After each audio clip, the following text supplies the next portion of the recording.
The all-new Service Experts eRoval series started with an electrifying start, and I'll see myself to the door. Jordan Pritchard stunned the field by going considerably slower than everybody else, blowing our minds. We had no idea. He didn't pit, ran out of energy at the finish line, but today we're not going to be seeing that as we tackle the hilly and winding New Hampshire Motor Speedway.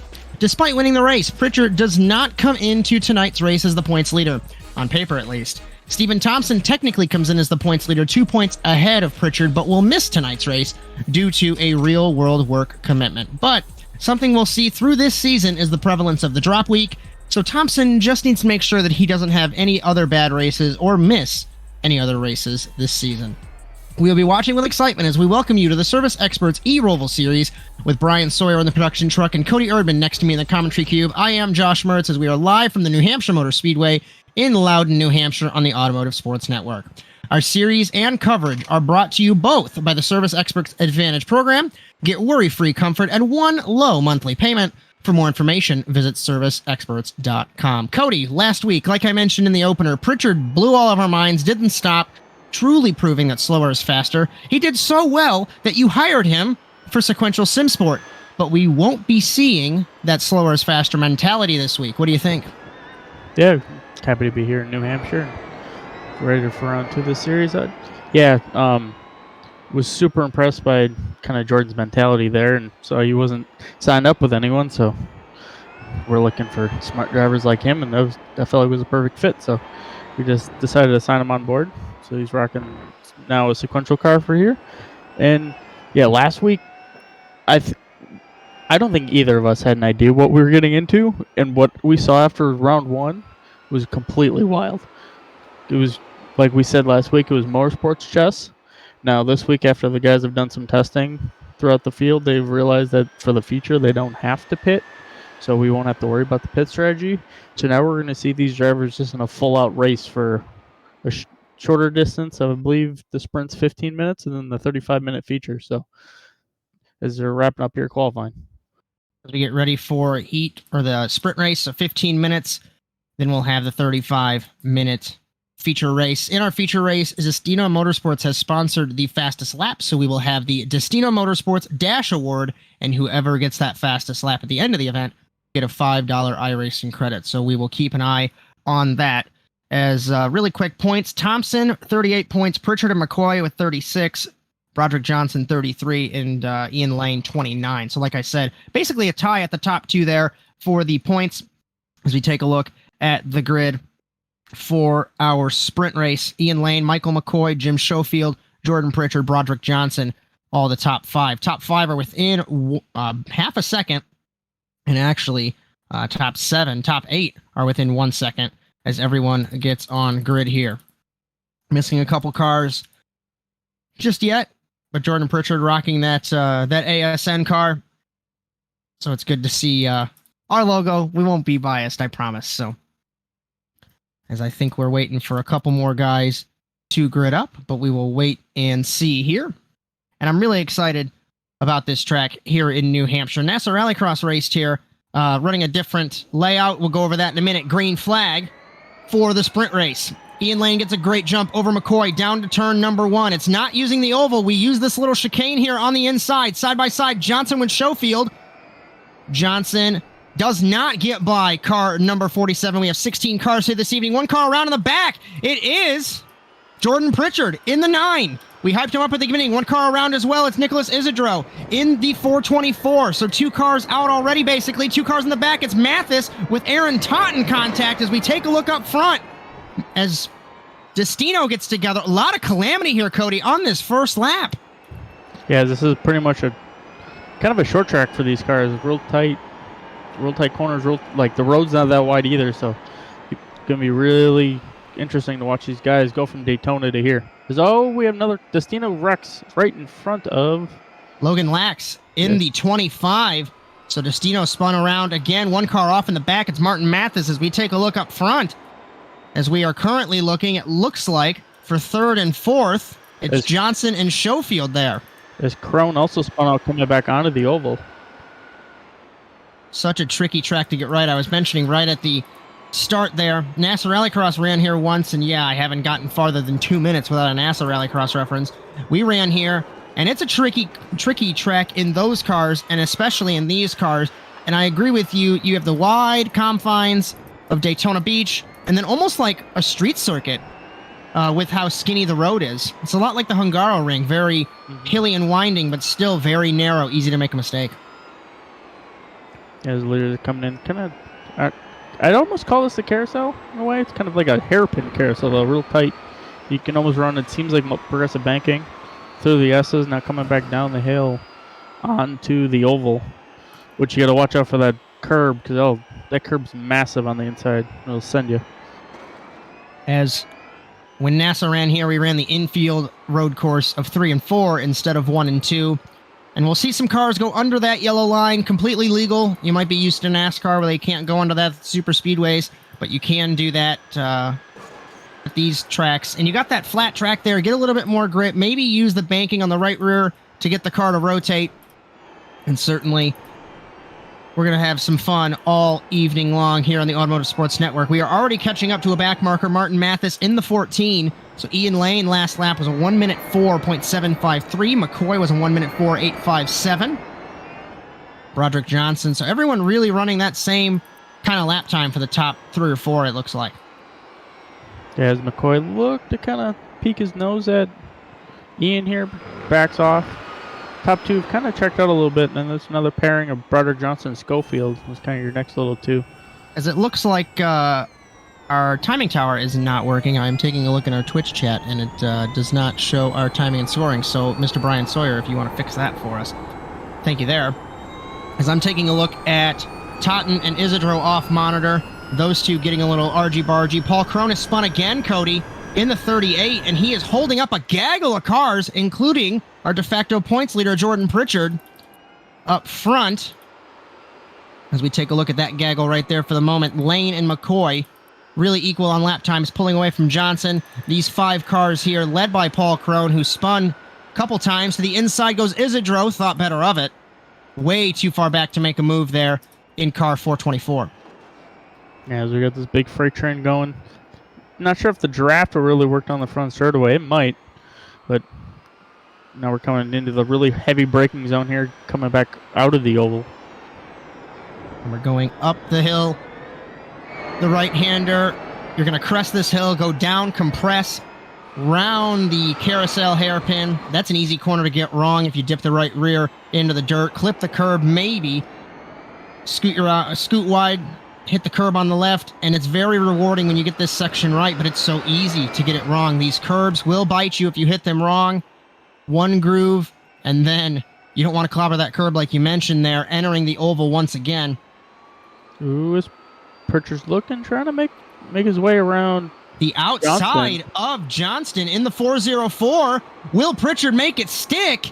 He does. For the moment, he got him. And he's clear. He must have been watching me run my Xfinity car here for tomorrow. But he outbrakes himself going into the first corner, unless he's running a wider line to carry more momentum through the first complex here. Ooh, and one car around, but it's Johnston around him, behind him, I should say. Yeah, he just kind of tagged into the back bumper. I don't think Johnson was expecting the slowdown, but Pritchard had a group of cars in front of him. He can't run in the back of those. So. Hughes got blue flags up front in the 14, so he's staying out of the way. His teammate, it looks like Schofield, and I could be wrong there, runs it wide, clips the curb off the road in the 47, and now Yun Wang in the 61, sitting in 5th. So the Taiwanese driver living in Hawaii. I've never had a driver from Hawaii in a series that I've covered, so it's interesting there. It's nice to see a couple more of the Team Watson cars on track this week. It's no James Watson this week, I don't believe. I did not see him, no. Pritchard battling with Totten and Isidro mid-pack for 10th, 11th, and 12th. As we really, other than that, pretty calm. And they're about to come up to Destino here in a couple of corners. Lane is from the lead of the race. Poplet almost got sent into the tire barrier coming out of the oval by Callie. Bagan? You're better with names than I am. I would say Kelly Bygant. And if we got that wrong, we'll correct it. One car around, it's Mathis. He made contact with Poplet in the 69, and Mathis just trying to stay out of the way of everybody, having a rough sprint race here in New Hampshire. As on camera now through the road course, we're looking at Pritchard and Isidro and Totten again. And Mathis still on track, trying to get as much track time as he can. It sounds like Pritchard clobbered that curb in the 9. He's going to sneak to the inside here through oval 3 and 4. So much grip, but you're the better oval racer. Sneaks high. Gets a little wide there. See who's can throw it into turn 1 here. Down the front straightaway into turn number 1. I'll get your opinion on that 3 and 4 there in a minute, but Pritchard trying to find a way around Isidro in the 424. And Cody, the oval here at New Hampshire, what makes this track unique? So it's got a progressive banking to it. It's pretty much flat all the way down as we got Pritchard looking around the outside here. On the outside, can he... Woohoo! Contact between him, he clears him. Good driving there. Yeah, so it's progressive banked. It's pretty much flat at the very bottom on like the apron in the first lane, and then I believe it's like 3 degrees, and then 3 or 4, and then it's like 6 or 7 on the third groove. So depending on the car and how much grip you have, you do want to run the higher line. It'll give you more grip. Like I said, my Xfinity Series fuel we're running here tomorrow. So in that car, you pretty much run that top lane. You don't drive anything lower than that. But then when I ran PGRL in the next gen car, the middle lane is actually the fast lane. So depending on how much grip and everything that you have, you can use different lines. Here on iRacing, we don't have the one car around. It's McCoy from second. He makes contact. It looks like with Johnson, they are stopped. Exiting the oval. Schofield through the middle. One car through the middle. It's Wang in the 61. Is now McCoy's going around the tire barrier there. Looks like he's got pretty good front end damage. As I'm taking a look off monitor, one car to the inside. Looks like they made contact there, and McCoy just lost it. Clipped the curb, wheel hopped, and around he went. There's now Poplet and Johnson. They're battling hard. That's who we were looking at, and that's who we're still looking at. Johnson versus Poplet. This is now, once everything cycles out, this is probably going to be for 4th. As Lane loves this, he now has a huge gap over Schofield, 7 seconds, as we cross 6 minutes to go here in New Hampshire. See if everything kind of calms down now. If this is what a sprint race is going to be like, who knows what a feature is going to be like. As we ride on board, Johnson in the 82, peeks to the inside of Poplet, live gap there, 0.3 of a second through the first couple of corners. You make this left-hand turn, hard braking through this almost double apex, if you get it right, and up the hill and out of the oval here in New Hampshire. Such a wonderful course. I really wish it was utilized more often, both in the real world and on the iRacing sim. I could be wrong. Maybe it is, but from what I see, it really isn't. I believe the only thing that's really ran here is legend cars. They run the road course, and that's really the only thing. I believe, it was Schofield, drifted onto the oval. I was going to say, I believe last year or the year before, the legend cars, INX legend cars, their road course nationals were here. So other than that, I don't think there's much. Maybe some SCCA stuff, but it's all real small local stuff. As just under 5 minutes now here in New Hampshire, we're going to reset our running order. Ian Lane leads by 7 seconds over Jim Schofield in car number 47. Yun Wang in the 61 sits in third, a further basically 2 seconds back from Schofield. Then it's Bob Poplet and Broderick Johnson rounding out the top 5. Callie Bygant in the 114, and I apologize there if we get that pronunciation wrong. Michael McCoy in the 33 and 7th. Paul Crone, Dylan Thomas, Jordan Pritchard. We look on screen. It's Poplet and Johnson. They've been dueling for this 4th spot. As remember, if I recall correctly, you do get a few bonus points depending on where you finish in the sprint race, as well as qualifying. So we'll go over that in the warm-up. As I believe also, I'm kind of looking at lap times here for this sprint race. There's even some good tire wear, so I think because they've almost lost about a second in their pace. Even like Ian, who's ran his fast lap is a 104.3. And that last time was a 106 flat, so I think we're going to have to watch it in the feature because that's a decent length race. watching the guys that kind of take care of their tires in the beginning. So let's keep an eye on that. Top 4 got points from qualifying. Lane, McCoy, Schofield, Pritchard. Lane got 4, Pritchard got 1. Fill in the gaps there. And the top 10 get points from the sprint race. Ian Lane would get 10, Pritchard would get 1. Fill in the gaps. And then obviously everyone gets points in the feature race. Remember, our coverage and series are brought to you by the Service Experts Advantage program. Get worry-free comfort at one low monthly payment. For more information, visit serviceexperts.com. We focus on our race leader, Ian Lane, in car number 98. 6 seconds is the gap from him to Schofield. Looks like he's given up a little bit of time, like you mentioned, a second that last lap. It's just under 3 minutes as he crosses the line here. There's Poplet's been able to hold off Johnson. It's about a second difference, almost looks like. This feels like super close. Now that they're all racing, like everyone's lap time is between a 105 and a 106, so it's really hard to pass. So the main thing is, I think, going to be track position when we get to these shorter, tighter tracks.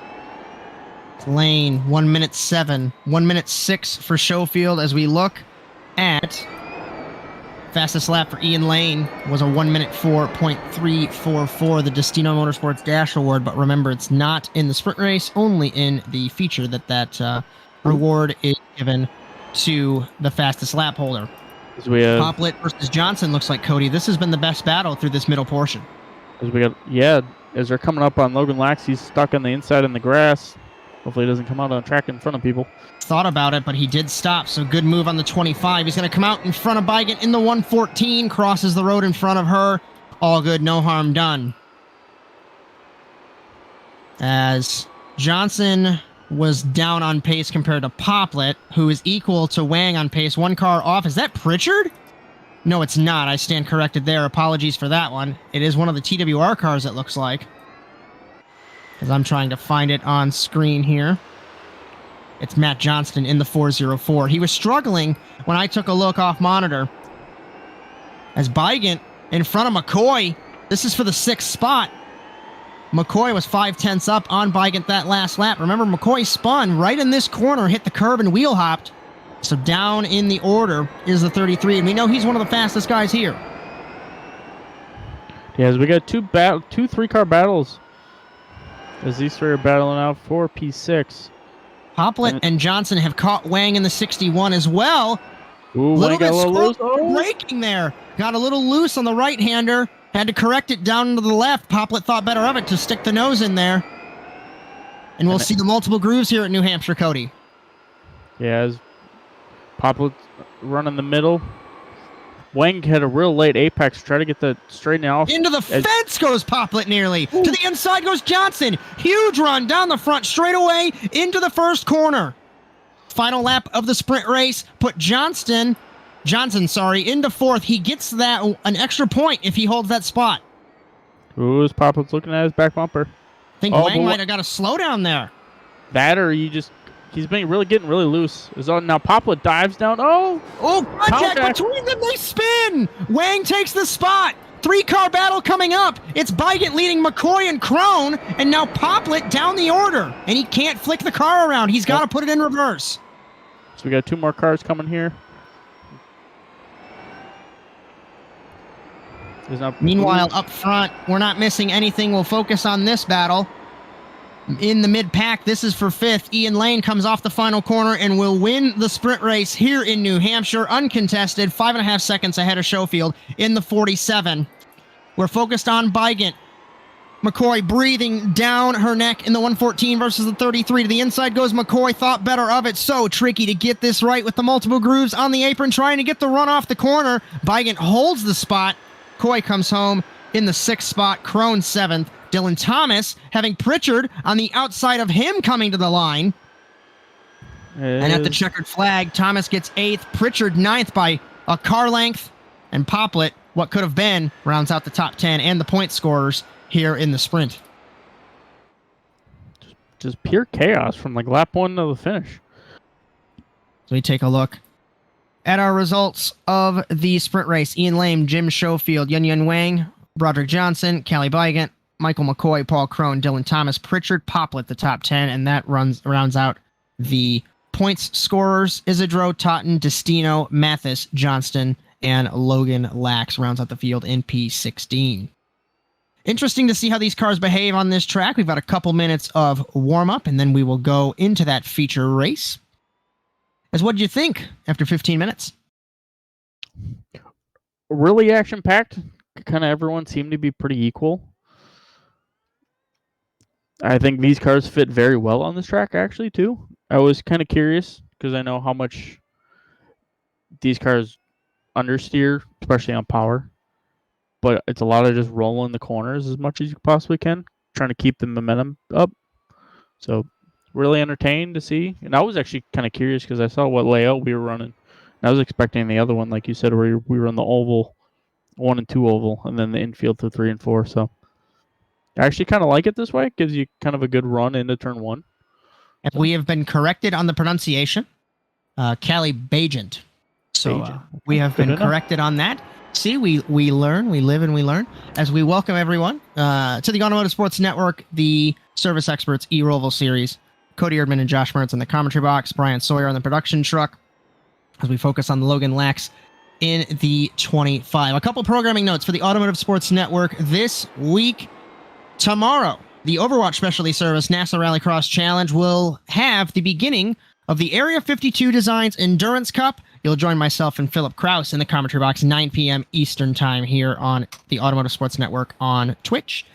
And next Sunday, the Service Experts eRoval Series back for round 3. We're going to be at the Pocono Raceway in Pennsylvania. You'll join Bryan Sawyer, Cody Erdmann, and myself for that one. And it's going to be interesting. I haven't seen that track ran since I used to race it on NASCAR 2003, like 10 years ago. It was one of my favorite tracks.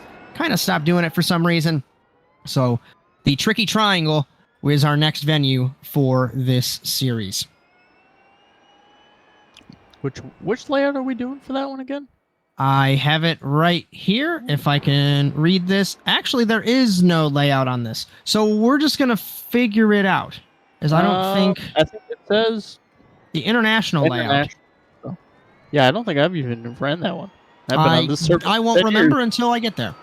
Yeah. I think that one's going to be a fresh one for both of us. As Logan Lax in the 25 looks like he will complete his first lap. Let's take a look at lap times. 1 minute 6.351. We have that graphic pop up there. As work in progress here in the Automotive Sports Network, bringing you the best coverage that we can with a very passionate but very limited team. So hopefully we'll get a couple more people to where Cody and I be able to step away, have a breather, take a drink, and don't have to make up words for 5 minutes. As I also kind of put in Twitch chat here, just curious where everyone's watching from, is we have 17 people watching right now, or did, as I said that, and then I watched 2 leave. So, as remember, you can join the conversation, hashtag ASNTVUSA for any of that, and you can always catch the Automotive Sports Network on demand on YouTube, youtube.com/ASNTVUSA. All of our broadcasts uploaded there for on-demand viewership. Always looking to grow our audience, both on Twitch and on YouTube. And if you're interested in having the Automotive Sports Network cover your events, I have a Discord link floating around somewhere, or you can just message us on any of the platforms, YouTube, Twitter, Facebook, and we'll get back to you. Always looking to expand our portfolio. Paul Crone in the 38. Looks like that's who we are looking at here. Exit the final corner, down to the line to complete his lap. 1 minute 4.391 for Crone in the 38. yeah, as everyone's just trying to shake down their stuff, kind of find a little bit extra speed here before the feature. So we got about a minute left here. As everyone's not going to like me on this spreadsheet, but I have to fix this so I can actually read it. So I apologize for that one. But now we can actually take a look as we focus on Logan Lax in the 25. Another driver from the UK, but it lists here he's from the USA. So I'm just going to go off the hometown and claim it's correct. So another British driver in car 25 for Fast Pasta Racing. And he's teammates with Luis Galvan and Lucas Simonson, who are not here, I don't believe, today. As I believe he's the only one on track right now. Oh, right as I said that, we have Callie Bajent on Callie track coming on track. in the 114. As she hails from Brighton in the United Kingdom. So another British driver. Starting top 5 in P5. Right in between probably, or I would say, two of our faster drivers in Johnson and McCoy. So getting some fast company there. See what she can do here in the future. As we get ready for the second round of the Service Experts eRoval Series, our coverage and series brought to you by the Service Experts Advantage Program. Get worry-free comfort at one low monthly payment. For more information, visit serviceexperts.com. 35 minutes of a feature race here at the New Hampshire Motor Speedway. Ian Lane, Schofield, Yun Wang, Broderick Johnson, Callie Bajent, the top 5. Michael McCoy, Paul Crone, Dylan Thomas, Pritchard Poplett, the top 10. We'll take a look. I'm interested to see if Pritchard can make his way to the front, Poplett make his way to the front, as we take a look to Steno, Mathis, Johnston, and Lax, 13th through 16th. Glad you can join us on the Automotive Sports Network. Bryan Sawyer in the production truck, Cody Erdmann alongside me. I am Josh Mertz as we get ready for round 2 here in New Hampshire. 35 minutes. We saw calamity on those first couple of laps. Take a breath. We're going to figure it out. Because the spotter doesn't tell me when we go green like they do in Rallycross, and I can't hear cars revving because it's all electric. Nope, as we're about to go green here. But we should be good to go. 16 cars, 35 minutes here in New Hampshire. Lane and Schofield on the front row as we go green in Loudon, New Hampshire, and Schofield. Great run off the line compared to Lane. We're going to be side by side down to turn number 1 into the first corner. Schofield backs out of it. Wang to the inside, nearly makes contact. He nearly gets hit by Bajent in the 114, beating and banging Johnson in the 82 with Wang in the 61. Contact, Bajent turns Johnston in front of the field and into Pritchard in car number 9 as we exit the first couple of corners down to the exit of the oval, and Bajent turned on the start, or on the corner there onto the grass. Once you get on the grass, smooth sailing into the fence. Pritchard turns Lax in the 25 and the 9. One car comes to a stop. It's Dylan Thomas in the 00. The first half of a lap, already hectic like we expected. Lane, Schofield, Wang, McCoy, Crone the top 5. 2 cars battling. It's Isidro and Johnson. And we forgot to mention, Cody, we do have one fast repair. Bajent's already got to use it as Lax off in the 25 and P15. At the end of the first lap, Ian Lane right where he wants to be leading this race, but Schofield has that second chance. He had a 5-6 second gap in the sprint. No more. He's all over the back bumper of the 98. Yeah, as we got Schofield, he's just keeping up with him to see if he can, as we saw Lane just ran away last time. Contact, McCoy versus Wang. They touched exiting the chicane, the first chicane.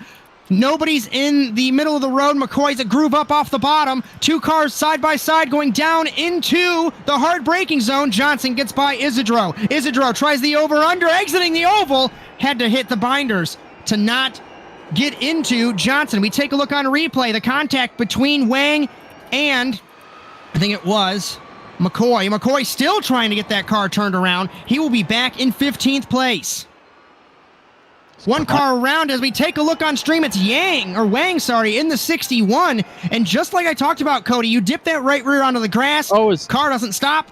Isidro went off coming down the hill. Almost into the billboards. So hard to keep track. We have a battle for the lead. Schofield, huge run off the final corner. Lane doesn't defend. It's way too early to defend, I'd think. Fastest lap to Schofield. 1 minute 4.9. Crone, 1 minute 4.7. As remember, the Destino Motorsports Dash Award to the driver who gets the fastest lap, $5 iRacing credit. Schofield, great run compared to Lane. Exiting the first chicane down to the exit of the oval. Lane holds it. Yeah, as he was digging out of that corner, you can see the tire marks. You can see he's really pushing, trying to get in front of him. I think Schofield knows that if he's able to get in front of Lane, once the tires start wearing out, it's going to be so even and so hard to pass. So I think he knows that right now is the best time. As this is the battle for the lead. As the next closest battle, I don't think we really have one at the moment, so we'll have to focus as we ride on board Schofield in the 47. Fastest lap was a 1 minute 1 minute 4.9 compared to a 1 minute 5.2. So 0.3 up. Two different grooves being run, and Schofield's getting a better run off the corner despite running low on the track. You'd think the outside groove carries momentum better. As Krohn ran a 104.1 that last all lap. Over these guys. As he is flying right now. But hopefully he doesn't burn his stuff up so it's toast at the end. As Krohn had some bad luck last week in Daytona Beach, but today not having bad luck. As the hairpin here actually is called the carousel, so we weren't wrong on that one. As we take a look, it looks like Poplet, Johnson, and Aaron Totten in the 5th or 6th position here in the 28. Yeah, coming out of the oval, Johnson was able to get around Totten, as I saw off monitor. So Broderick, he's trying to catch these guys. His next one in his sights is Poplet, so let's see if he can get it done. So he ran Schofield runs the second groove, gripped up on the exit of 4, and a huge slipstream down the front straightaway. He's going to look to the inside. Lane does not defend. Into the first corner. Side by side, it pinches at the apex. Lane gives him room. Lane's going to have the run. Schofield sideways, powers his way through the second phase of that chicane, and to the lead goes Jim Schofield in car 47. See if Krohn's going to try to follow. That was a sequence. It was a beautiful move there by Schofield. Krohn 0.2 up on Schofield. Lane a further 10th down on the 47. And Lane's got to be worried now. He knows Schofield's faster. Will he catch up? Will he keep up to the 47 compared to the 38 at Krohn? We know Krohn's faster. He laid down that 1 minute 1 minute 4.1, I should say. The question is, Ian trying to play it smart and save his stuff a little bit. I know we're not trying to conserve energy, but the tires will wear out here, so I wonder if he kind of sees how hard those guys are pushing, not really going to fight them, or see if it's going to backfire on him. As we saw last week, everyone thought you needed a pit, and you didn't, so we're going to find out. As Bajent off the road in the 16, I'm flicking through the field here to find that man who did not pit, Jordan Pritchard, sitting in P8 in car number 9. 12, make it 13 seconds off the lead. Johnson sneaking in on Poplet. This is for the 4th spot. Poplet gave him room, got loose in the second phase of the chicane. I thought Johnson was going to sneak inside there. Thought better of it. That could have been disaster. Yeah, them two are really tight. As Broderick Johnson over the radio, looks like that Poplet had some connection issues and disappeared on Johnson's screen. Now Pritchard just got around Destino. Wonder what happened there. Just drove right on by him down the back straightaway. As we focus on the battle there, I think Destino might have had a slowdown. He got nudged by Pritchard there, but with the way that he was out of the way, there had to have been a slowdown potentially. Although I don't know where you would get it, because I think the sim would penalize you over a certain amount of time if you don't slow down. One car off. Let's take a look and see who that is. It's Mathis, who had a bad run last week in Daytona Beach. As Krohn's looking to hound the back bumper V in lane some more. I thought he was going to have a better run down the front straightaway, but he didn't, because he kind of did that late apex where he straightened out the corner and get a really good run down that front straightaway. 1 minute 5.2 for Schofield, 1 minute 5.5 for Lane, 1 minute 5.4 for Krohn. I'm almost thinking that Lane is holding up Krohn. We know Krohn's fast. I know you talk about burning up your stuff, but I think these guys just have to go all out. And like we talked about last week, you don't know how these cars behave. You ran one race in Daytona. Yeah, you tested through the week, but you never were with the entire field. So you don't know how everyone's going to drive. You don't know how the car's going to react. So it's still a work in progress. We're just figuring this out. Yeah, it looks like also Johnson just got around Poplet. I was just going to say that it seemed like Poplet was holding up Johnson. So now that he's released from him, let's see if he can do anything with it. As Totten in 6th, Pritchard 7th, 8th Destino, 9th Isidro, and 10th is Dylan Thomas. As hopefully next week we'll have whoever our points leader is in the race. You'll notice there's a yellow number plate for the points leader, much like NASA Rallycross has the red number plate, so it'll be easy to tell who the points leader is. Instead of the blue banner and blue wing end plates, you'll have yellow there, so we'll be able to tell. And as we take a look for the battle, for the first couple of positions. Schofield 1.5 seconds ahead of Lane, who's a further 0.6 ahead of Crone, and they are gone compared to Broderick Johnson. Johnson under 1 minute 6.4. Granted, everyone from fourth on back has been a ping pong ball for these first couple of laps. As everything has seemed to calm down right now. I think everyone's starting to get in the groove. Tires are starting to give out a little bit. As Johnson, Poplet, Totten. As Matt Johnston came over the radio, said sorry. And I'm trying to see if he was battling. We're going to take a look off monitor. And it was Logan Lax in the 25. Very slow entering the corner and just got nudged by the 404. And now Lax in the 25 spins it off the road. Doesn't collect anybody, it looks like. He's going to stay in the groove. Backs up in front of Bagent, in the 114. So her race goes from bad to worse. And remember, these cars, if I remember correctly, you mentioned they were all-wheel drive. So that's really probably what makes the oval section so hard, because you want to gas it, but then you have four-wheel slide through the oval corners. Yeah, it's like the big thing. You want to gas it up, and it's like, especially on that oval, it's probably so tempting to gas it up. But when you gas it up, it starts transferring that weight to the rear. So then the front tires aren't like turning. But they're still spinning because with the power. So it's just, yeah, it's turning into a four-wheel drift, and so you really got to be patient on those front tires. Because let me tell you, from NASA Rallycross on numerous different Rovals we ran over the years, it's the same concept there, obviously, and it's so I understand how these guys are struggling with the temptation of wanting to gas it. You think, yeah, I'll have the grip.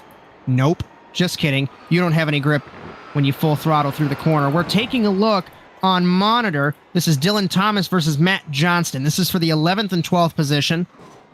Thomas ran a 1 minute 13.713, so there must have been an issue there. Johnston a 1 minute 7.924. I'll take a look off monitor and see what happened to Thomas. Johnson sets him up. Let's see if he does anything with it.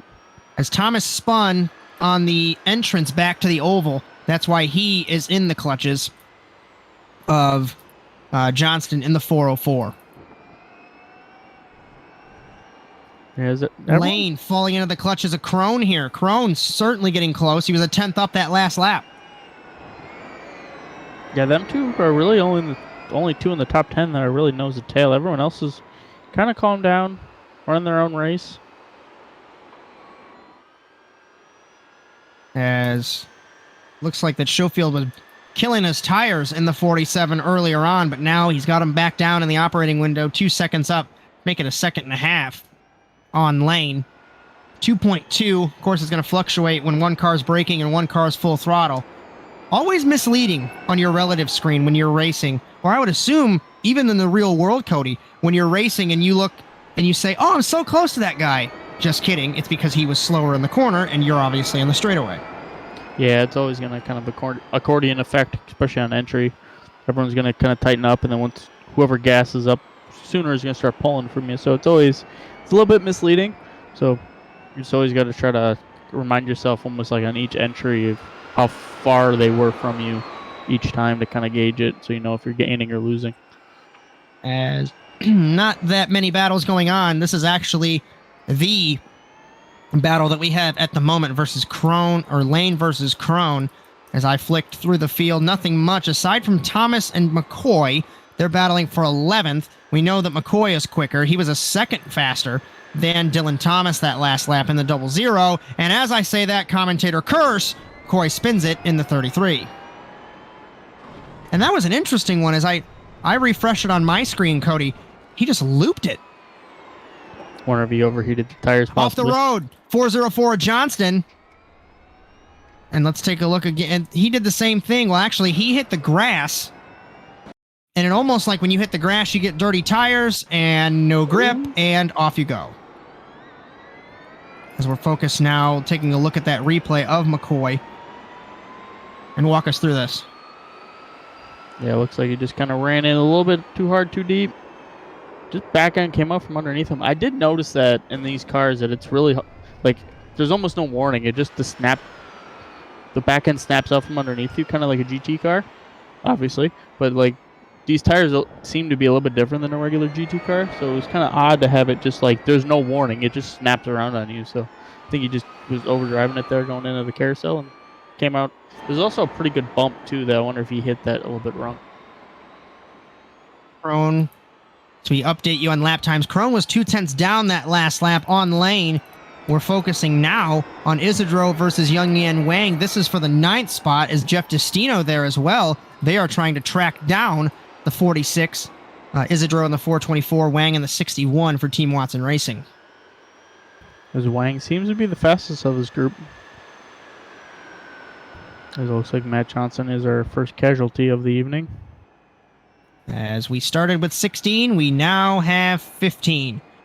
As Johnston off the track and disconnected from the session. Destino, a little bit slow in the chicane. Isidro looks to the inside. He's going to send it. Will he start making the move? Yes, half a car length. Here comes Wang trying to spoil the party.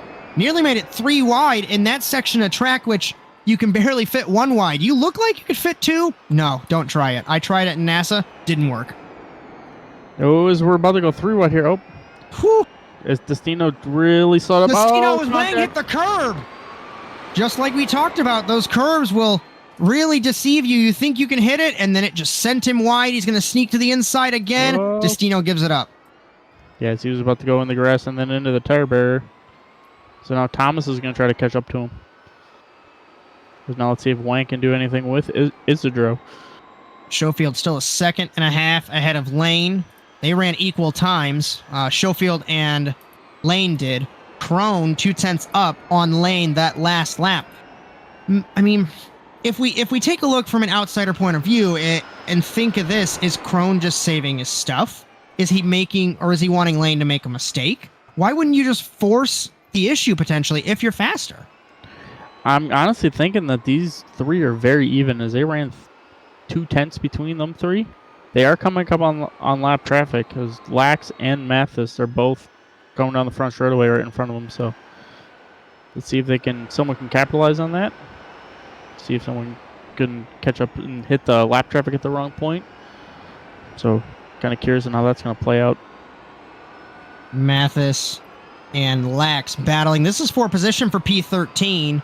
And they're going to be caught by Schofield here in just a moment. For context, Lax, because he spun, ran a 1:14. Mathis ran a 1:08. They nearly came together, and this is the worst thing that can happen when you're leading a race. Yeah, you have back markers in front of you. Of course that's going to happen. But they're having their own battle, and they could crash in front of you.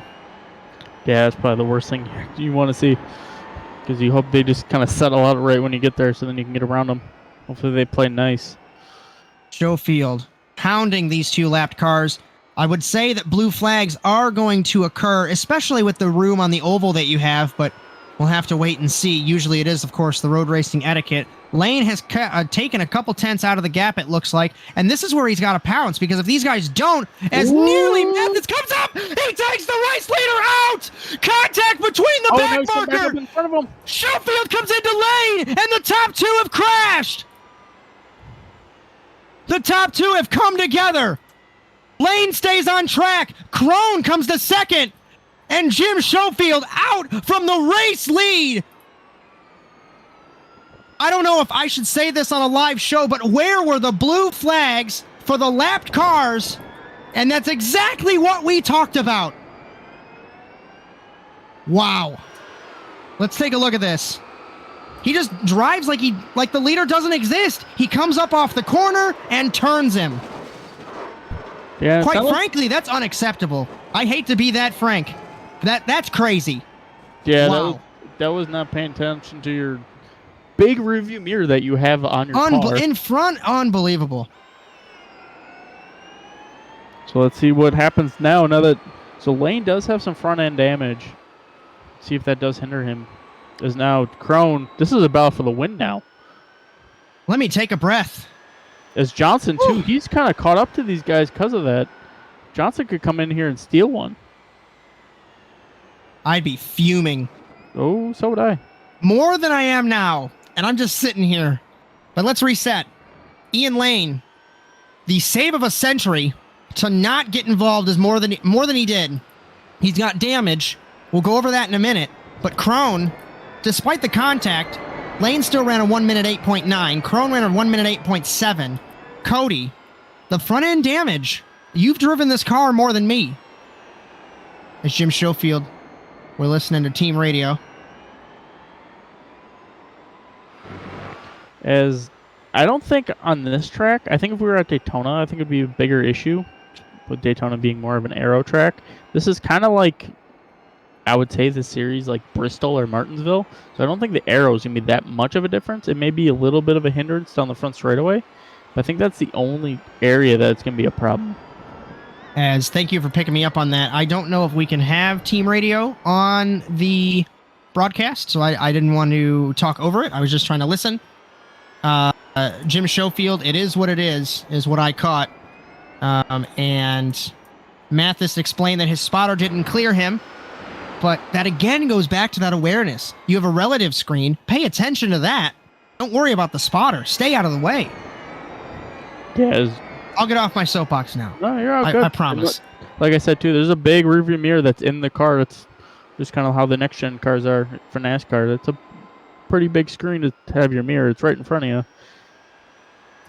And if you see the blue flags, you kind of put two and two together of, hey, I might want to get out of the way. So kind of not sure what the series is going to do. Obviously, this is a new series for us, so we're going to see what happens with kind of a boneheaded move like that, I would say. Something that could have been easily avoidable. Wow.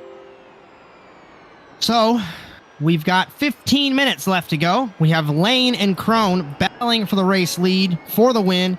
So we take a look on screen here at Michael McCoy in the 33 as trying to see Schofield not on track. He was. I think he got his fast repair. He ran a lap. And he's circling around. Martin Mathis back on track in P15. As it looks like Schofield leaving the pit lane in the 47. Is Crone still stuck behind Ian? I'm not sure. I think these two are super even on pace, so any little hiccup will be a good capitalization. As Lane, Crone, Johnson, like you were mentioning, sneaking into this picture. He is 2.5 seconds behind our race leader, and Poplet, let's just call it 8.5 once it catches up here. As now Schofield staying out of the way of everybody. As Yun Wang and Isidro battling for the 7th spot. As Wang had some issues going into the carousel. Not sure what that thought process was, sneaking to the inside there. You can make it stick, but you wouldn't. I don't think that's a corner that this whole section really isn't a section that you can dive bomb somebody just because of the way it's banked. Yeah, that'd be really sketchy to do, and I don't think anyone's really expecting it. So if you're not really, if everyone kind of knows you're not expecting to throw it in there, unless you've obviously made position where you're even or through their door already, I would not advise doing that. As that is a battle for the 7th place. As I'm taking a look through the field, we have the top 2. Then we have that battle. As the Destino Motorsports Dash Award, remember, the driver who gets the fastest lap through this race will get $5 in iRacing credit, and we'll take a look and see who that driver currently is in just a moment. Paul Crone, 1 minute 4.1. It was that lap that blew our minds both when he was catching the race leaders at that moment. Remember, our coverage and series are brought to you by the Service Experts Advantage Program. Get worry-free comfort, at one low monthly payment. For more information, visit serviceexperts.com. For those of you joining us here on the Automotive Sports Network, welcome to the Service Experts eRoval series. Bryan, Sawyer, Cody, Erdmann, and I am Josh Mertz in the commentary box for the Automotive Sports Network. We are 12 3/4 minutes left to go in this feature race in New Hampshire as we take a look. Well, we were at Ian Lane versus Paul Crone for the race lead. Now we have Nicholas Isidro, Yun Wang, and Michael McCoy. This is for the 7th spot. McCoy, 2 seconds faster than the other two that he's battling here. And we know McCoy's fast. He had some issues in the middle and the early part of the race. Now on the back foot. Yeah, as he tries to throw it in the turn 1 here and see if he gets a good shot to the S's. He can probably get him. See if he can get Wang going into the right-hand corner coming out of the oval. Ooh, Wang tags the wall. See if he can get crossover. It's such a tempting corner that you think you could send the car down in there, and then the corner turns. You think it's much wider because of the left-hander down into the right. McCoy is going to set him up, but like we just mentioned, you really want to follow someone through the carousel, not really a place that you'd want to make a move. Yeah, now they're just going to kind of... Martin Mathis, we had this issue last time. Lane is coming up to the 14, stays out of the way of the two race leaders. Doesn't want an incident like last time. Kind of learned from his mistake here. Now these two with Crone and Lane, they've checked out a little bit from Johnson. Not sure if Johnson uses stuff up trying to catch these guys or what's going on, but them two are kind of checking out from Johnson. As Crone in the 38, Lane in the 98, gap is half a second. As we'll take a look through the field, this battle still with Isidro, McCoy, and Wang. McCoy got by Yunyan Wang and will ride on board McCoy here in the 33. McCoy got by Wang on turn 1 entry. He gets nudged by Wang in the 61. Isidro backed up the entry to the corner there, exiting the oval. I don't think McCoy could have got it turned. No, and that was a bit more of a nudge. Now Wang does have a little bit of front end damage. A little bit more squared up than Ian's though, so as we see, Ian's doesn't seem like it's affecting him, so I don't think the damage on Wang's car won't affect him either.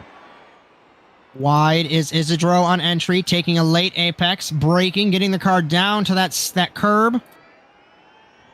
And you basically have to park the car on that apex unless you go really wide in the multiple grooves here at the New Hampshire Motor Speedway. McCoy on the inside, Isidro on the third groove. Isidro's going to have the run on the outside of the corner as we cross. 10 minutes left to go here in New Hampshire. Top two still separated by half a second. Yeah, as I've seen, kind of the best line to take, especially for following someone kind of in a battle like how McCoy is at the moment. Once you get to that oval, if you want to late apex it, as everyone's kind of playing accordion right now, I was waiting for a little bit more bumper tag. As we're seeing here on monitor that kind of the distance hasn't really changed much between Lane and Crone. Kind of about a 3/4 tenths of a second. Just playing follow leader right now. As McCoy, I'm still taking a look at the battle for 7th. Isidro left the door open in the carousel. McCoy thought better of it. Last lap, McCoy was 2 tenths up on Isidro, and Wang was 6 tenths down on Isidro.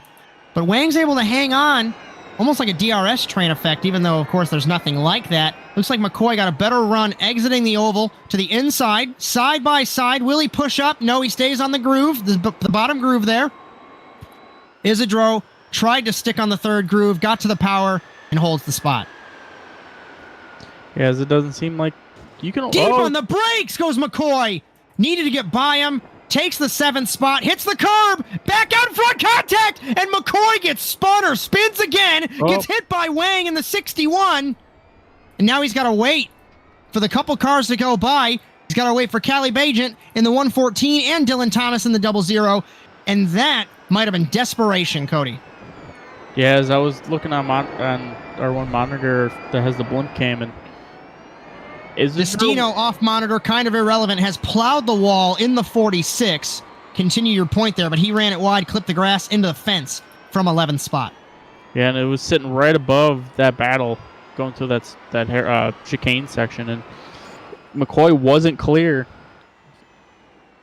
You just had Isidro was about to his rear axle, so it wasn't clear, and it's usually kind of the sign of, hey, you need to give me a little bit more room. Especially with under 10 minutes to go here, it's go time, so not going to give an inch, as we saw. McCoy has parked it in the 33, so it went from bad to worse to really bad. And Crone, I feel like he's just sizing him up. We talked a couple minutes ago about how maybe he's pressuring him into a mistake. Maybe he just doesn't want to use his stuff up. I think he's just going to cruise, size him up, make his move in the last couple minutes. It's perfect logic, really. You've got all that time. There's no lapped cars. The next lap car will be Callie Bagent. She just exited oval turn 2 as they're entering the chicane. Real-time context here. She is exiting the oval. They exit the chicane. So the fullback straightaway is the difference between the lapped car Bagent versus Ian Lane. It should be interesting if they do, though, because that is a big group of cars. Unlike when they caught them before, it was like 1 and 1. We have Yun four Yen cars, Wang, Thomas, Isidro, and Bajent. Yeah, we have a 4-car train there, so we'll have to keep an eye on that. Just make sure not one of them make a mistake and turns into a 4-car parking lot right in front of the field or in front of our leaders. Let's give credit where credit is due. Despite all the incidents for Lane and Crone, they have lapped up to 9th. Nicholas Isidro in the 424. With lap times being a 1 minute 8, 1 minute 6, those kind, 1 minute 5, they're really close to getting lapped. That group is up really to Yun Yen Wang, P7, as we take a look at Dylan Thomas in the 00. One car that we thought was not having a good day is your driver, Jordan Pritchard, in car number 9, our winner from last week, snuck into 5th place. Yeah, as he's been able to kind of drive through the chaos, keep it clean after that first lap kind of incident that he had there. First lap, turn 1 almost. So he's been able to kind of rally back up to P5. Good points day. Probably not the day he was looking for, as kind of the sprint race was also kind of a chaotic mess for him, but see if he can get back at him for Pocono. But a good rallying points day is P5 at the moment, and we're still not over. We've seen some craziness. So who knows what may happen here in the closing moments. So, of course, we're going to talk super unofficial points, but I would almost think that Ian Lane might jump into the points lead if everything stays the same. He outscored Pritchard in qualifying, and he outscored Pritchard in the heat race. So he's got 14 compared to Pritchard's... Pritchard finished, 8th? So he's got 3 points. So it's a 10-point swing. Lane was down by about 7 points. We don't really have access to points until the night before the race, at least for us. So we won't be able to really go over those until pre-race next week. But Ian Lane shot in the arm. Granted, it's only week 2, but he didn't have the best of weeks last week. Yeah, as Ian today, he's pretty much had a perfect whole day. Was fast qualifier, won the sprint, and now is looking to win the feature. See if he can finish it out here. So we got about 4 or 5 minutes left, depending on when we get the white flag. So far he's looking good, and I think the only thing he doesn't have is the fastest lap, which is the guy behind him. As Paul Crone, 1 minute 5.7 compared to Lane, 1 minute 6.0. As they come up on Bajent in the 114, she has been dropped by Isidro, Thomas, and Wang. So they're going to come up to her in the 114 as she sits in the 12th spot. So she's actually a lap down. They've got a decent gap to Isidro in 9th. Yeah, this is about a 7 to 8 second gap here right now. Back to the 3rd step of the podium. So as Ian has pulled out to about a 1.1 second lead here over Crone. I think Crone's his stuff up. I don't think he's going to be able to get to him unless something crazy happens. It was a half a second gap that last lap as we crossed 3 3/4 minutes here in New Hampshire. As remember, this track's so small, you don't have to pit. Such a bull ring is the New Hampshire Motor Speedway. Remember, a couple programming notes here in the Automotive Sports Network. Tomorrow, the Overwatch Specialty Service NASA Rallycross Challenge from Bark River. The opening round of the Area 52 Designs Endurance Cup. You'll join Philip Krause and myself, 9 p.m. Eastern Time here on ASN Twitch.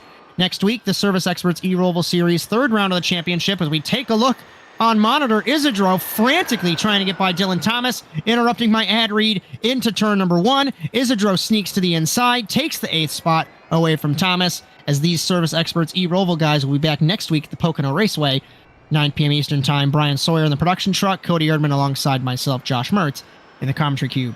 Hopefully you can join us either way or for both series. We'd love to have you. As everyone seems to kind of have settled in, everyone's running between a 10, or Ian ran a 105.9. Everyone else is running a 106.2 to 106.8 with Johnson. Poplet is 6. Pritchard, that last lap, was the fastest with a 105.6. Trying to catch up to Poplet, although Poplet was the fastest one the lap before, so kind of seesawing back and forth. Bajent, blue flags potentially. We'll have to see. Either way, Lane might not be liking this. He had built up a gap to Crone. He was 0.3 up on Crone that last lap. Bajent gives way, stays high in the 114. I thought Crone might be able to sneak something away as we take 2 minutes. Should have just under 2 laps to go. Yeah, I was looking at the flag man there, seeing if he was going to do anything. Still standing tall up there, so obviously we don't have the white this time. As they're going to come up on Destino in the 46 and 11th. And then Thomas, Isidro, Wang, that's 7th through 9th. As Bajent now stands on the way of Crone and Lane. And of course, it's not over till it's over, but we got very close there as Destino stays wide. One car around, it was Wang. Got on the power, and I was really worried he'd come out in front of the race leaders. But Lane passed the lap traffic and getting ready to take the white flag. As now Crone stuck in the traffic here. Worst spot for Destino to be. Destino hits the curb. Ooh, almost contact. So Lane will cross the start-finish line as Crone tries to get by Destino in the 46. Lane will take the white flag here in New Hampshire. Because that's pretty much what Ian needed. That created a massive gap. Went from 1.1 to 3.3. As Johnson's fallen really hard back now, too. Unless... Thought we had connection issues there for the race leader. That's happened once or twice to me. Whether it's on iRacing or NASCAR 2003, you have a dominating night all evening. Fastest qualifier, won the sprint race, had a heart in your throat moment when your competitor had an issue with a lapped car. You thought that you were going to be a part of this. But Ian Lane stayed calm, cool, and collected. Exits the road course here. Has got a couple lapped cars in front of him. Dylan Thomas and Isidro. They should not affect him. As we go through turns 3 and 4, one car off in the back. It was Bajent in the 114. But Ian Lane, fastest qualifier, won the sprint. Stayed out of trouble as best as he could. He'll come off the final corner and win in New Hampshire. Victory to the 98. In round number 2, Paul Crone comes home in the second spot. And coming home in third is Broderick Johnson with Bob Poplet. We missed that battle. They've been battling, I believe, for the last lap. Johnson comes home in third, Poplet in fourth. Fifth will be Jordan Pritchard. Sixth place will be Aaron Totten. He's got a long way to go. Look at the gap, 13.5 compared to 41.5. Just shows the speed of those couple guys. Yeah, as I was watching that last lap battle, I was going to try to kind of be like, hey, we have a possible battle here for the last chance of the podium. Just Poplet wasn't able to do anything with him there. I think if we would have had one more lap going into turn 1, it would have been a different story. We talk about one more lap last week would have lost Jordan Pritchard the race. One more lap this week would have helped Poplet potentially stand on the podium. Nicholas Isidro comes home in 7th. Well, he is coming home in 7th, I should say. As Dylan Thomas right behind him in 8th. And I think everyone else, if I take a look here, Thomas is the last car on the lead lap. As Wang, Bajent, Destino, Schofield, all off the lead lap. Lax, Mathis, McCoy, and Johnston as we take a look at our results. It's Ian Lane, our victor here this evening in New Hampshire. Paul Crone, Broderick Johnson rounding out the podium. Poplet, Pritchard, the top 5. As we take a look at the remaining finishing order. And we'll bring in, hopefully, our top 3. We'll wait a minute here. We'll see if we don't have anybody. So we'll wait a minute. I guess we'll gather your final thought while we wait for these guys to see if they want an interview. Yeah, that was obviously with a different track type and everything. We're kind of not sure what we expected, as we saw with these cars in the series. We'll do on a bigger, more wide open track, more higher speeds with the draft and everything. Now here we come to the short track of the series, I would say, and kind of proved to be full chaos. Like, I don't say what we expected, but kind of just pure chaos. A lot of beating and banging, kind of learning each other's breaking points, and unfortunately, maybe not the smartest move there with Mathis accidentally taking out the leader there, but I think we'll see what the series does now, kind of what kind of statement the series will make on what happened, and we'll move forward to Pocono. As we'll actually bring in our third place man, Broderick Johnson, as we wait for Crone and Lane to jump into the media pen. Cody Erdmann, all yours. Hey there, Broderick. Good driving. Hey, yours.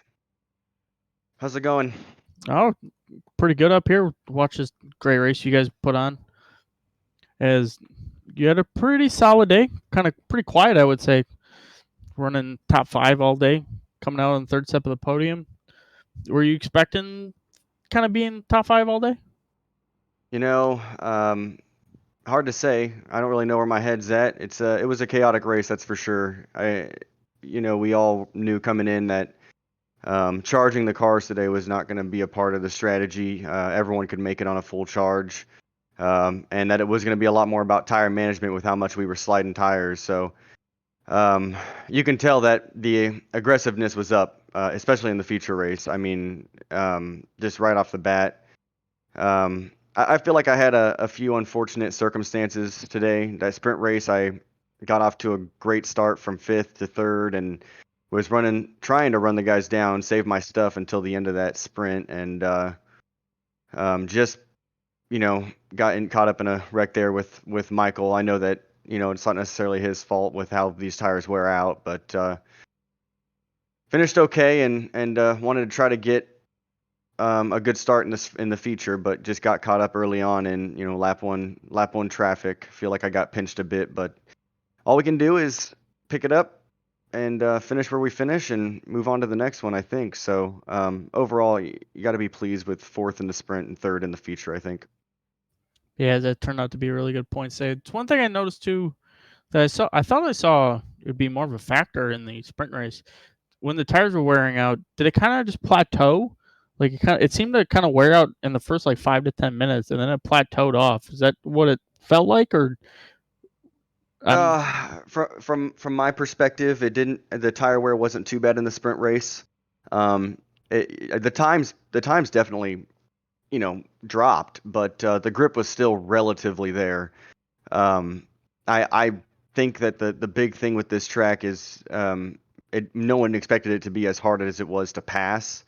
You can be behind somebody and be faster than them, and still there's really not a lot of great opportunities to get a run on somebody. So qualifying was important, and I just felt like I couldn't get any more out of qualifying. The guys, in the top 4 were throwing up some amazing lap times. So that's where it started for the sprint race. But the feature, the last 10 minutes were pretty brutal, on tires for sure.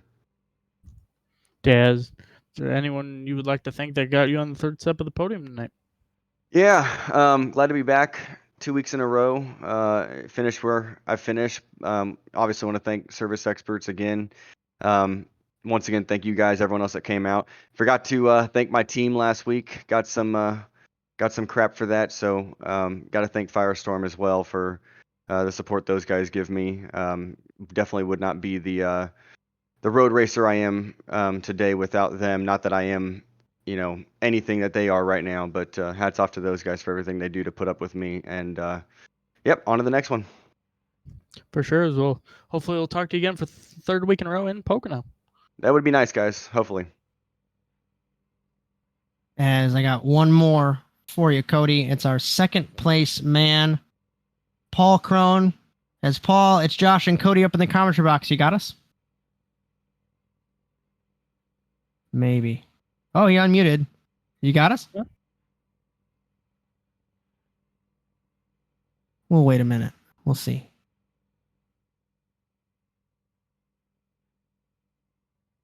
As we'll do this. As we wait for Paul Crone to have his mic work, I'll have a conversation with our race winner, Ian Lane. You got us here, my friend. Yeah, I got you guys. I have to ask you, you're cruising along in second. I'll get to, winning the sprint and pole position. Great race otherwise. And you're cruising. And then the leader gets taken out. What's going through your mind? Pray I don't slam into him, and I still hit him a little bit. I just hit the brakes and went towards the wall and hoped the little gap on the wall would open up for me. And I just got a little nick on my left front, which didn't really hurt the car. I didn't want to swerve and make that any worse, because I knew Paul was right behind me. But Yeah, that was not what I expected to see going into turn one for sure. As we really the cars didn't need the charging, but Cody and I were talking about how the tires were falling off. I mean, aside from obviously the incident that really settled this race, I hate to put it that way, but talk us through this car, this track, how everything was. For my practice, it seemed like the tire wear like really hit hard about 6 or 7 laps into a run. Unless you just started saving immediately. This track has a lot of really demanding corners for the tires. So thankfully in the sprint race, I kind of practiced saving, and I just set myself at a pace, and then I ran the same pace for about 27, 28 minutes. And then I let myself loose. And I think I ran my fastest lap with like 6 or 7 minutes to go. So I definitely wasn't pushing because I wanted to have good times at the end of the race. And that was going to be my strat, whether I was in second or if I was in first or wherever I might have been in the field. I just knew tire wear was going to be really important because I think fall off, if you push the entire time, was probably a good 2 seconds. And I only fell off, I mean, only 3 or 4 tenths. Obviously, my fast lap wasn't great, but I could run 105s all race and felt very comfortable doing it. And another thing that we were talking during the race, because we saw last week, obviously Daytona on the oval, it's foot to the floor. You don't really have to worry about getting through the corner. How treacherous was it in 3 and 4 of the oval? Because you'd think I got all this grip, and we were talking, and because you flat foot it, because you think you got all the grip, and then the car just washes up and up and up. How tricky was that small sector of the track? Personally, that for me, I love New Hampshire oval and the road course. So if you kind of just diamond the corner, is honestly wasn't too bad. I don't think I ever flat out took that corner until I was certain I was going to hit the wall the entire race. It seemed like you would just wear out your stuff if you push that corner too hard. And qualifying, you go all out and try not to hit the wall to hit a fast lap. But really, it was just running like a NASCAR, almost like a diamond line, and just come out perfectly next to the wall. And for me, that worked great all race. I ran pretty much the same line all race. Didn't try to cut down the apron. Didn't try to cut up high or anything. Just basically made the corner a diamond. And one last thing, do you have anybody or any sponsor you'd like to thank for the victory this evening? First of all, thanks to you guys for broadcasting. Thanks to the league administration and service experts for sponsoring the league.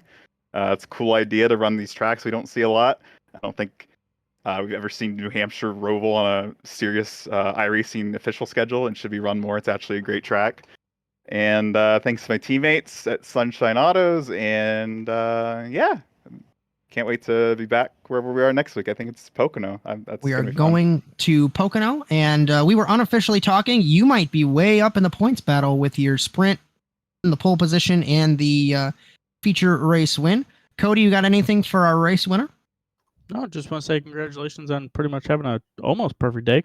Aside from the fastest lap, you missed that. I'll give that up for the race one. That's okay.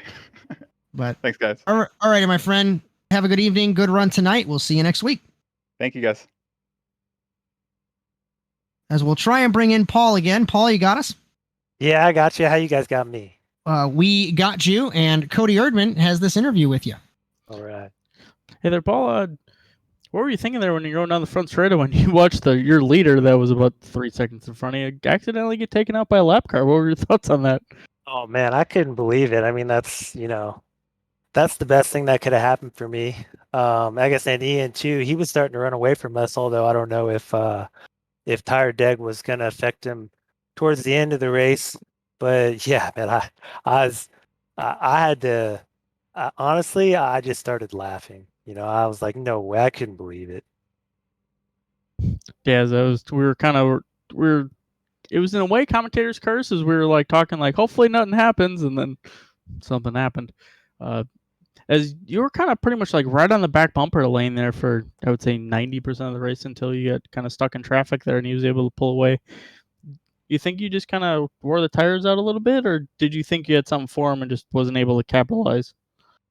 Yeah, well, yeah, so I didn't do too well in the sprint race, so I think I started 7th in the endurance race, and I was shredding just to catch up to the leaders. I was surprised I was able to get to them. I guess they were probably saving a little bit. And once I got to him, I kind of just tried to hold behind Ian and follow his line, and then he had another gear there the last couple laps. He started pulling away from me before we hit the traffic, and yeah, then the traffic just kind of sealed the deal. He got through it nice, and then those last couple laps I got the short end of that stick, but yeah, I mean that was a blast. That was fun. Well, fair. Let you know, we were trying to keep track of it for most of the night, and part of the reason why you did drive up to the field there is because we're pretty sure you do have the fastest lap of the race. So congratulations on that. Oh man, that's news to me. That's great. Yeah, you're 104.1. We're pretty sure. We could be wrong, but that was the fastest lap we saw all night long. So let's see if Bryan Sawyer can bring up that graphic just to get a confirmation. Hopefully it still works. We do have confirmation of the Destino Motorsports Dash Award to Paul Crone with a 1-minute 4.144. So $5 in iRacing credits will be sent your way, my friend. All right, that's awesome. So with that being said, is anyone you'd like to thank that helped you win that award? Yeah, I mean, I don't know. I didn't think I was going to be here, so I'm not too prepared. But I guess I'd like to thank my mom. She's not watching the broadcast, but yeah, and Sunshine Autos Racing, they let me know of this league, and I guess they're why I'm here now. So yeah, good race, Ian too. He was I think he swept it, didn't he? Yes, he did. I'll say honestly, you were the only thing that stole something from him, and that was a fast lap. Oh man, yeah, I did what I had to do to get up to him. Just shredded up the tires too much and couldn't hold on those last 10 laps. Oh, congratulations on your P2 run tonight, and hopefully we'll see you again on the podium next week in Pocono. Yeah, me too. Thanks, boys. Thank you. And I think I got like part of your final thought before we had our interview. So if you want to just give me that, we'll get mine, and we'll do a couple programming notes and sign off for the evening. Yeah, as we've seen some comers and goers in this league, I think with Johnson and McCoy and Pritchard, probably I would say are probably the three fastest on now with Lane doing what he did tonight, is I don't remember how well he ran last week. So I think we're kind of learning who's fast and who's kind of could be a possible contender once they figure out this car a bit more. I think Poplet would be kind of the first one that sticks out in my mind for that. So we'll see how everyone does at Pocono. I was kind of looking at the track map as we're sitting up here for tonight's race before during the pre-race. I think that race is going to be kind of like a mixture of this and Daytona. I think it's going to be more in the middle. We're going to have some high-speed corners and also some hard braking, real tight, slow corners. So it's going to be a good way to see what this cars do kind of in the middle of the two races we've had so far. As from all of us here at the Automotive Sports Network, Bryan Sawyer on the production truck, Cody Erdmann alongside me, I am Josh Mertz, as we were in the commentary box this evening. Remember, our coverage and series are both brought to you by the Service Experts Advantage program. Get worry-free comfort at one low monthly payment. And for more information, visit serviceexperts.com. Couple programming notes like we've mentioned throughout this evening on the Automotive Sports Network. Tomorrow, the Overwatch Specialty Service NASA Rallycross Challenge will have the beginning round of the Area 52 Designs Endurance Cup from Bark River. Round 6 of the championship. You'll join myself and Philip Kraus for that. And next Sunday, the Service Experts eRoval Series will be back in action at the Pocono Raceway, 9 p.m. Eastern Time for both NASA and eRoval Series. Bryan Sawyer, Cody Erdmann, and myself. Like I mentioned, from all of us at the Automotive Sports Network, we hope you enjoyed today's coverage of the Service Experts eRoval Series. What a crazy race that we had, but Ian Lane was able to come out on top. We hope you enjoyed today's coverage, but until then, either tomorrow or next Sunday, we'll see you then. So long, everyone.